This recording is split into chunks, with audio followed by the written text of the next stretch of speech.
Hey everybody, welcome back to our channel for the fourth episode of Space in Africa News. Following the exciting news series that began this month, we'll be presenting to you a set of information from various sources in this new journal to let you know what occurred in Africa last week. Indeed, there are many exciting things happening on the continent, and it is our joy to keep you updated. Let's begin with the most recent news. Capacity building at CRASTE-LF. CRASTE-LF is a capacity building component of the GNA project led by OSS in North Africa. It is hosting a stakeholder engagement workshop on the use of Earth observation for land degradation monitoring from 27 to 29 March of 2023 in Rabat, Morocco. Several experts from national and regional institutions and regional economic communities took part in the workshop with the objective of developing a roadmap and action plan. Fantastic. Moving on, let's talk about the public lecture by the Russian astronaut Sergey in Addis Ababa. An open lecture by the Russian cosmonaut Sergey is held by the Space Science and Geospatial Institute in conjunction with the Russian Embassy and Addis Ababa Science and Technology University on Friday, March 21st, 2023. Together with his Russian and American co-worker, Dr. Sergey worked as a flight engineer for 185 days in orbit between 2020 and 2021. Dr. Sergey will provide a public talk and discuss his space experience with Ethiopian students and space enthusiasts. Moving on to agreement between South African Minister of Higher Education and German Minister of Research and Education. A joint declaration of intent to establish a bilateral research chair on the subject of just energy transition has been signed by the German Minister of Research and Education, Bettina Stark-Watzinger, and the South African Minister of Higher Education, Science and Innovation, Dr. Blade Nzimande. The Square Kilometer Array Observatory, which runs the SKA, has announced that Germany will join. During a site visit to the SKA at Carnarvon in the Northern Cape, Bettina Stark-Watzinger, the nation's Federal Minister of Education and Research, disclosed this. Germany has helped with certain radio telescope designs and will fund for 16 of them. Radio telescopes to become the SKA. Germany wants some of the action and have kickstarted processes to join the SKO. With this project here, with this radio astronomy full-scale site we see here, we break knowledge barriers and barriers between countries. Good, Daniel. Moreover, let's talk about the aviation market Boeing report that revealed that the statistics on aviation are interesting for Africa rights. On our lovely world, the youngest continent developed the fastest actually. For instance, Boeing now has 1,001 aircraft in service across the continent. This quantity will double until 2040 to meet the European number. According to Boeing and its most recent market projection, African air travel will expand by 5.2% and intra-African air travel even by 6.1%. And the service market value will increase to 80 billion US dollars. Uh, Moving on to Digital Earth Africa has secured 3 years of additional funding to provide Earth observation data for Africa growth. The Leona M. and Harry B. Hemsley Charitable Trust has agreed to sponsor Digital Earth Africa for an extra 3 years in order to promote the company's goal of constantly offering free and open access to Earth observation data to Africa until 2026 and beyond. In order to provide customers with a reliable and secure platform, Digital Earth Africa has gathered over 3.5 petabytes of data in the AWS Africa Cape Town region in conjunction with Amazon Web Services and Amazon Sustainability Data Initiative. Digital Earth Africa also offers end users open source data and goods to aid in decision making across several multi-sectoral sectors in Africa. Moving on, let's talk about the OWSD, that is the Organization for Women in Science for the Developing World. They recently launched an early career fellowship funded by the Canadian International Development Research Centre that invite women who has completed a PhD in STEAM subject and work at an academic and scientific research institute to apply for its 50,000 USD award dedicated to support research scholar.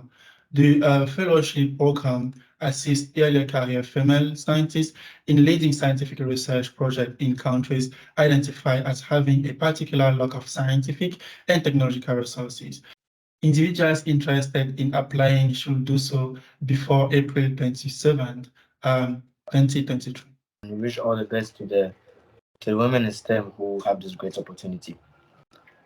Moving on to webinar, there's a webinar on monitoring air quality in Africa. On April 20th, 2023, the African Union Commission and EU MISTAT will host a webinar on monitoring air quality in Africa. It is accessible to everyone and shows how the space community is responding to the rising demand for accurate data on the composition and quality of the world's air. Making decisions aimed at preserving the environment and human health is made possible by such data. The purpose of this webinar is to start a conversation between European and African partners about how the goals of the Africa Clean Air Program can be furthered by using air quality monitoring tools from EUMESTAT and Copernicus. The webinar seeks to promote knowledge sharing between European and African partners on the different ways that the air quality monitoring systems from Copernicus and EUMESTAT support the growth of the Africa Clean Air Program. Nice. Another news is about the COSPAR Symposium announced by the Space Agenda. In April 2023, Singapore will host the 5th COSPAR conference, which will focus on the wide subject of space science using small satellites. The symposium will have a new series of scientific meetings recently launched by COSPAR that will also held in nations with medium and small size space infrastructure and will promote space research at a regional scale, especially crucial for underdeveloped countries in Africa and outside. The 5th symposium will discuss the quick development in small, micro, and nanosatellite for space science over the previous 10 years. The conference will also go over the recent problem of space debris in low Earth orbit. Moving on to more thrilling and exciting news, NSR reports the digital divide in the Middle East and Africa has been reduced thanks to government investments and partnerships in space. Despite these efforts, only 13% of Africans have connectivity, according to the ITU. From 2021 to 2031, the region's annual revenues will increase by 4.5 times. Overall, the Middle Eastern African region will generate more than $150 billion in cumulative sales between 2021 and 2031, with satellite connectivity accounting for more than 80% of the region's revenue prospects. The success of Middle Eastern Africa's booming space industry depends on government investment in both SATCOM coverage and the ground segments. It is only through the collaboration of telecom and SATCOM service providers that such potential may materialize. Closing the digital divide in the region would result in tremendous economic success. From a recent publication on his LinkedIn page, Dr. Zoala Joao visited the Portuguese Space Agency. The Director General of the National Space Program Management Office, GGPEN, explored how Angola and Portugal may collaborate on exploiting new space as a tool to enhance people's life on Earth. Specifically, the Director General discussed potential model for knowledge sharing, staff development, and future collaboration between the two organizations with Ricardo Conde, the president of the Portuguese Space Agency. The promotion of Angola's space ecosystem and the international affirmation of the Angolan state in the space domain are also two pillars from Angola's national space strategy that GGPN intend to execute through its partnership and to this relationship. Continuing with more thrilling information in Space in Africa news, Vodacom's Chief Technical Officer, Dejan Kastelik, revealed during a chat with Emerging Telecoms at Mobile World Congress 2023 that the business would collaborate with Starlink and AST Space Mobile to use no Earth observation satellite services to fill in the gaps in its African telecom network.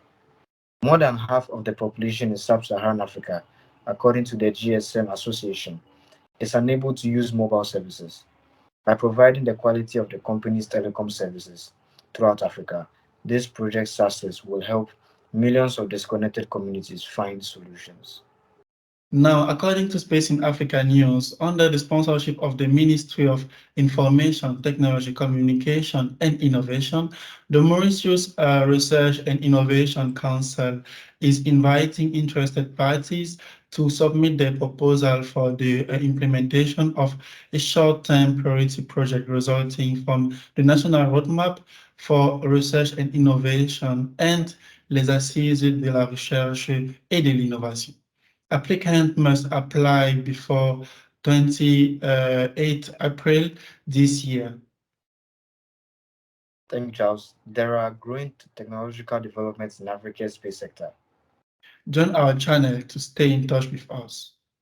Please feel free to provide any details about activities taking place in your organization, nation, or network, and we would be happy to shed light on that. We are eagerly awaiting for the next week Africa Space News, and we would like to thank you for watching this episode.